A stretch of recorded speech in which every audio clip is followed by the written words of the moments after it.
Finalizada la hora del almuerzo escolar, la maestra les comunicó a los alumnos que la junta directiva había planificado un simulacro de incendio en el que todos debían participar.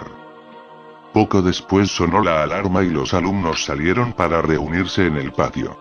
Era un día caluroso, con el cielo despejado y un sol que hacía arder la piel, llenando las frentes de los estudiantes con pequeñas gotas de sudor. La maestra comenzó a leer la lista de nombres. Todos alzaban la mano y decían presente de forma mecánica, consumidos por el aburrimiento. Sin embargo, una chica de un grupo de 5 amigas se fijó en el hecho de que Carmen, una compañera de clase, estaba de pie junto a la alcantarilla, a la que le faltaba la tapa desde hacía semanas, y aún faltaba bastante para que la maestra leyera su nombre. Sus ojos brillaron. Carmen estaba entre las últimas de la larga lista organizada en orden alfabético. ¿Qué pasaría cuando la llamen si caía en la alcantarilla? Carmen está en la alcantarilla. Podrían corear y entonces todos reirían a carcajadas y la pobre Carmen sería el hazmerreír. Quién sabe, incluso podrían terminar por bautizarla como la chica de la alcantarilla. La oportunidad de romper el aburrimiento y hacer historia era perfecta, así que les comunicó discretamente la idea a sus 4 amigas y todas empezaron a agolparse en torno a Carmen, fingiendo torpeza para empujarla y hacerla caer sin que aquello pareciese premeditado. La maniobra fue perfecta, Carmen apenas emitió sonidos de queja mientras la hacían caer y, cuando dijeron su nombre, las 5 chicas empezaron a gritar: «Ella está en la alcantarilla, ella está en la alcantarilla». Un mar de carcajadas se desató, pero las risas empezaron a silenciarse cuando la maestra se acercó a ver y, antes de que emitiera palabra alguna, se giró y miró a todos con una mueca impregnada de angustia y terror.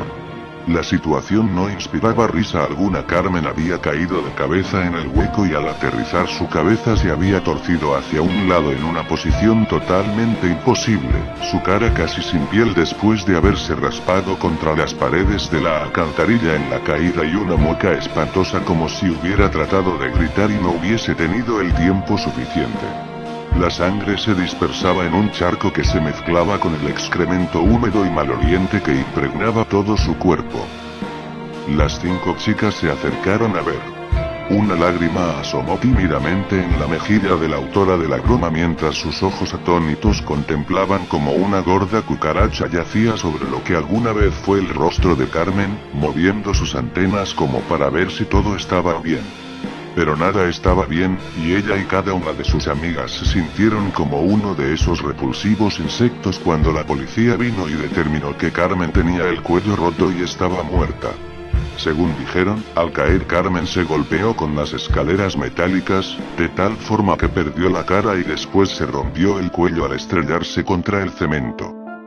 Minutos después se llevaron el cadáver de Carmen, acompañado por una procesión de moscas cuyos zumbidos eran casi el único ruido en medio del fúnebre silencio. Ese día hubo un interrogatorio después de clases.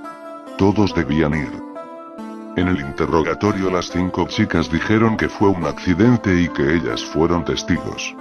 La policía les creyó y el caso de Carmen Winstead se cerró, pero algo aún más siniestro había comenzado. Meses después, compañeros de clase de la fallecida Carmen empezaron a recibir correos electrónicos que se titulaban «La empujaron» y afirmaban que a Carmen la habían empujado, que su muerte no era un accidente.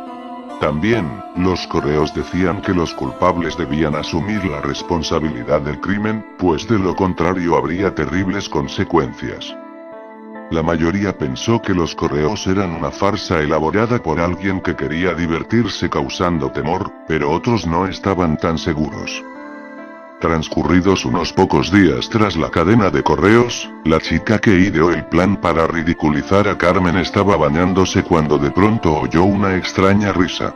Cerró el grifo para oír mejor. La risa parecía venir del interior de la ducha. ¿Acaso se estaba volviendo loca? Aterrada, se secó rápidamente, se vistió, se despidió de su madre nerviosamente y se fue a dormir más temprano que de costumbre. 5 horas después su madre se despertó al oír un portazo en la puerta de entrada. Su hija no estaba en la habitación ni en lugar alguno de la casa. Llamó a la policía, pero los agentes poco podían hacer al respecto, ya que no se podía interponer una denuncia en personas desaparecidas hasta que transcurrieran 48 horas, aún así prometieron a la desconsolada madre patrullar las calles cercanas para buscar a su hija. La búsqueda de familiares y amigos tampoco tuvo éxito y la chica no apareció aquella noche.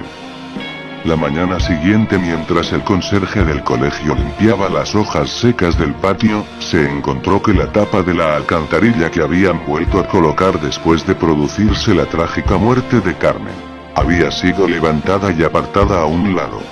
Al asomarse descubrió algo realmente escalofriante. Parece que la chica desaparecida la había retirado antes de lanzarse de cabeza por el conducto y se encontraba en el fondo con el cuello roto y la cara destruida, borrada por los golpes que se había dado al caer y golpearse con las escaleras metálicas de las cloacas. Una muerte idéntica a la que sufrió Carmen. El mismo destino les esperaba a las otras 4 culpables de la muerte de Carmen. Tras la muerte de las 2 primeras, un equipo del ayuntamiento soldó la alcantarilla para que nadie más pudiera abrirla. Sin embargo, eso no pareció impedir a la tercera víctima arrancarla del suelo, algo que requería una fuerza sobrehumana. Por supuesto, esa fue la gota que colmó el vaso y se decidió colocar vigilancia a las 24 horas del día en ese peligroso punto de encuentro para suicidas. Las 2 víctimas restantes murieron de la misma forma, pero el espíritu de Carmen en esta ocasión las guió hasta alcantarillas cercanas a sus domicilios. La vigilancia podría frustrar sus planes. Una por una cayeron en las alcantarillas, perdiendo el rostro y rompiéndose el cuello. Todas se habían quedado dormidas antes de su trágica muerte. En ese momento, cuando se encontraban más vulnerables, Carmen aprovechaba para poseer sus cuerpos y guiarlas como si se tratara de un caso de sonambulismo hacia una muerte tan cruel como la que ella había sufrido.